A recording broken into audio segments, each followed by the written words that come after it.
अध्यक्ष सुधीर भाऊ एक मिनिट ऐका. नाना न्याय द्या. नाना आपण या ठिकाणी लाडकी बहीणचं बोललात. नाना एक मिनिट थांबा. नाना आपण लाडकी बहीणचं बोललात. नाना वस्तुस्थिती काय हो?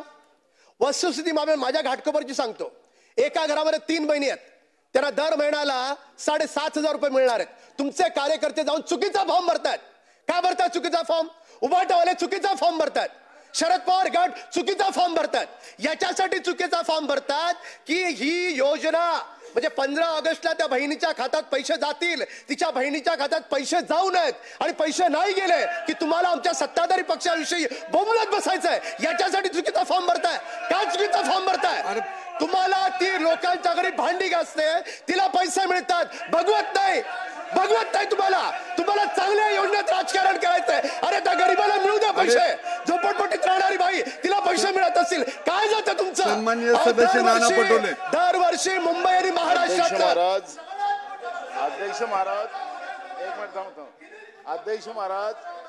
अध्यक्ष महाराज मी एक साधा आणि सरळ प्रश्न होता माझा. अध्यक्ष महाराज, या प्रश्नामध्ये मंत्री महोदयांनी माझं काही लाडली बहिणा योजनेच्या बद्दलचा कुठलाही आमचा विरोध नाही. अध्यक्ष महाराज, सरकारने काय करायचं करावं. मुद्दा एक होता की तुमचं जे रेवणी ऍप आहे त्या पोर्टलचे सगळे प्रॉब्लेम आहेत आणि त्या पोर्टलमध्ये तुमच्या तहसील कार्यालयामध्ये लाईन लागलेली आहे. विद्यार्थ्यांना साधं त्यांना कास्ट सर्टिफिकेट मिळत नाही, डोमेसिल मिळत नाही, त्यांना उत्पन्नाचा दाखला मिळत नाही. त्यांचे सगळे याचे प्रश्न निर्माण झालेले आहेत आणि म्हणून अध्यक्ष मी तो प्रश्न विचारला. आता इथे राजकारण यांना आता जायचं सत्तेच्या बाहेर आणि त्याच्यामुळे या लोकांना या ठिकाणी चीर करायचं असं नाही.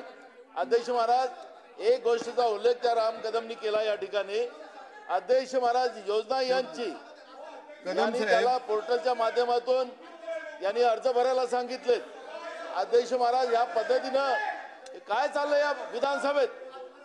मंत्री उत्तर देत नाही. पॉइंट ऑफ इन्फॉर्मेशन थोडक्यात मांडली पाहिजे प्रत्येकानं. राजकारण करताय प्रत्येकाला. मी राजकारण नाही केलं. कदम साहेब 2 मिनिटं थांबा. त्याचा परिणाम आहे तो तिकडे बोलतो. असं नाहीये. आम्ही राजकारण केलं नव्हतं. आम्ही तुम्हाला सांगितलं, अडचणी सांगितल्या.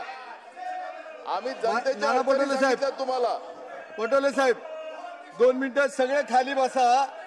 1च मिनिटात करा कंक्लूड करा 1 मिनिटात. अध्यक्ष महोदय, माझी लाडकी बहीण या योजनेच्या बाबतीत मी असं म्हणालो, मुंबईतला नाही देशातला सगळ्यात मोठा रक्षाबंधन माझ्या मतदारसंघात होतो. हजारो बहिणी मला राखी बांधतात. गिनीज बुक ऑफ रेकॉर्ड मध्ये माझं नाव आहे. मी माहिती माझ्या मतदारसंघातली सांगितली.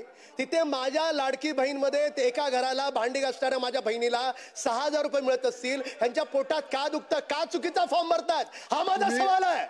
यांना राजकारण करायचं तर असं राजकारण करावं. अरे निवडणुका येतील आणि जातील. सत्यात कोण येईल ते परमेश्वर ठरवेल.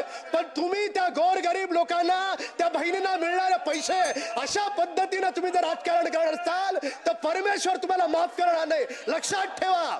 अशा प्रकारचं राजकारण तुम्हाला करता येणार नाही. त्या बहिणींना पैसे मिळतात. माननीय मुख्यमंत्री, उपमुख्यमंत्री हे सरकार त्यांना पैसे देत आहे. काय तुम्हाला अडचण आहे? काय तुम्हाला प्रॉब्लेम आहे? काय तुम्ही चुकीचे फॉर्म भरताय? काय तुम्ही त्याला गैरसमज पसरवताय? काय तुम्ही त्या लोकांमध्ये चुकीचा गैरसमज पसरवताय? तुम्हाला अधिकार नाही नाना, तुम्हाला अधिकार नाही. तुम्ही माहिती घ्या. पूर्ण महाराष्ट्रभर ही योजना फसली पाहिजे हा तुमचा प्रयत्न आहे आणि हा दुर्दैवी प्रयत्न आहे.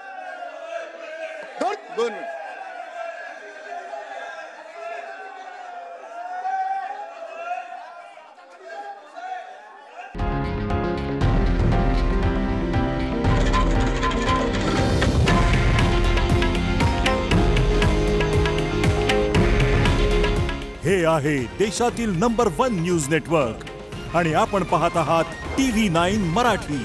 काळजी तुमची, हित महाराष्ट्राचं.